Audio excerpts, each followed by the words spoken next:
শুভ সকাল। Hello viewers, সবাই কেমন আছেন? Welcome back to my channel. আজকে আরেকটি ছোট্ট ভিডিও নিয়ে চলে আসলাম। এই যে আমার অপরাজিতা গাছ বেশ বড়সড় হয়েছে, আর আমি টবে কয়েকদিন আগে কিছু কচুরমুখী দিয়ে এই কচু গাছগুলি লাগিয়েছি, আর এত সুন্দর হয়েছে এগুলি দেখতে এখন।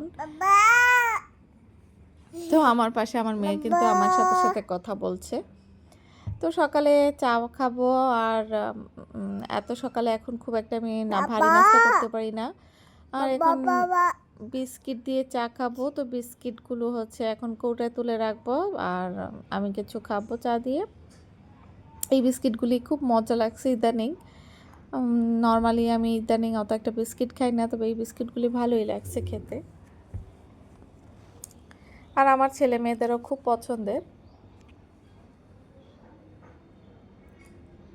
তো ভিডিওটি যারা যারা কন্টিনিউ করছেন সবাইকে অনেক অনেক ধন্যবাদ জানাই। আর আমার ভিডিওটি যারা যারা দেখছেন, ভালো লাগলে একটা লাইক করবেন, কারণ আপনাদের লাইকে আমার এই ভিডিওটা আরেকজন মানুষের কাছে পৌঁছে দেবে। তো এই বিস্কিটগুলি খাবো, আর বাকিগুলি কৌটায় নিয়ে নিয়েছি। তো এখন এগুলি একটা বাটিতে তুলে নেব ভাবছিলাম, পরে ভাবলাম দরকার নেই, এইটাতেই খেয়ে নিই। আর এইখানে আমার পুঁইশাক গাছগুলি দেখেই বুঝতে পারছেন কি সুন্দর সুন্দর হয়েছে। তো ওই বারান্দা থেকে মূলত অনেকগুলি পুঁইশাক পেরেছি। তো আমার এই বারান্দায় কিছু অল্প কিছু হয়েছে, তো সেইখান থেকে আমি যেগুলি একটু বড় হয়ে গেছে ওইগুলি পেরে নেব, আর বাকিগুলি রেখে দেব যাতে আরও বড় করে ঝাঁকড়া ঝাঁকড়াভাবে হয়। তো এই কারণে আমি কিন্তু কয়েকদিন পর পর পুঁইশাক এভাবে ছাঁটাই করে নিই, কারণ ছাঁটাই করলে যেটা হবে আরও সুন্দর করে বাড়বে, আর না হয়তো কিন্তু অতটা বাড়ে না। তো এই যে দেখুন কতগুলি, মাশাল্লাহ কতগুলি পুঁইশাক হয়েছে, আসলে আমার এত ভালো লাগছিল। তবে আমি আজকে একদম ফ্রেশ পুঁইশাক রান্না করব, মানে শুধু পুঁইশাক ভাজি করব। তো এই যে বাকি পুঁইশাকগুলি, আর ছেলের সোয়েটার, স্কুলের সোয়েটার খুঁজতে গিয়ে আজকে আমার কান্না করা বাকি।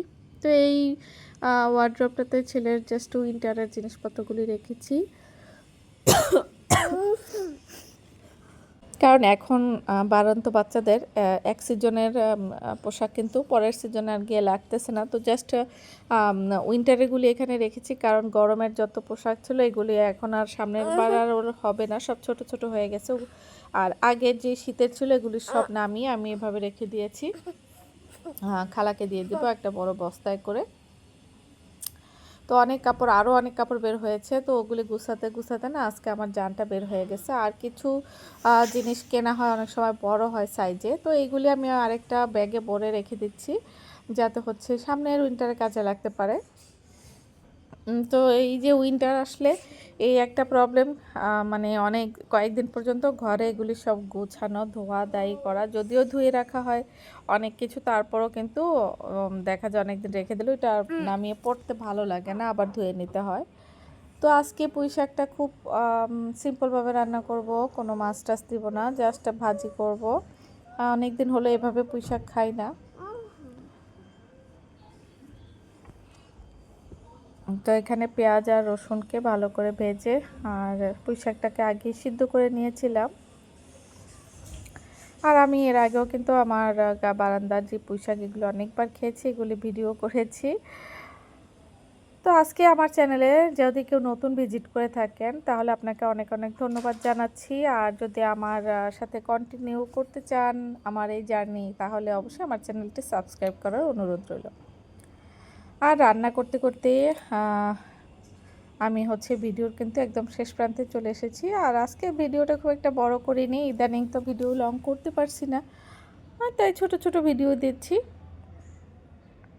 যাতে চ্যানেলটা রিচটা ধরে রাখা যায়, নয়তো চ্যানেল একদম ডাউন হয়ে যায়।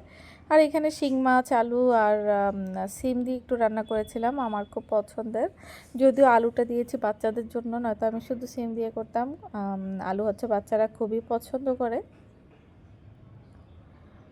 আজ দুপুরে এই সিম্পল খাবার, রাতে আবার ওর বাবা আসবে, তখন আলাদা করে আবার রাতে রান্না করব। এখন আমাদের জন্য অল্প একটু রান্নাই করে নিলাম, এমনি তো দুপুরে খুব একটা বেশি আমি রান্না করতে পারি না। আর বিকালে করেছিলাম একটু আলু পাকোড়া। তো এই ছিল আমার আজকের ভিডিও, আশা করি ভিডিওটি ভালো লেগেছে। সবাই ভালো থাকুন, সুস্থ থাকুন। আল্লাহ হাফেজ।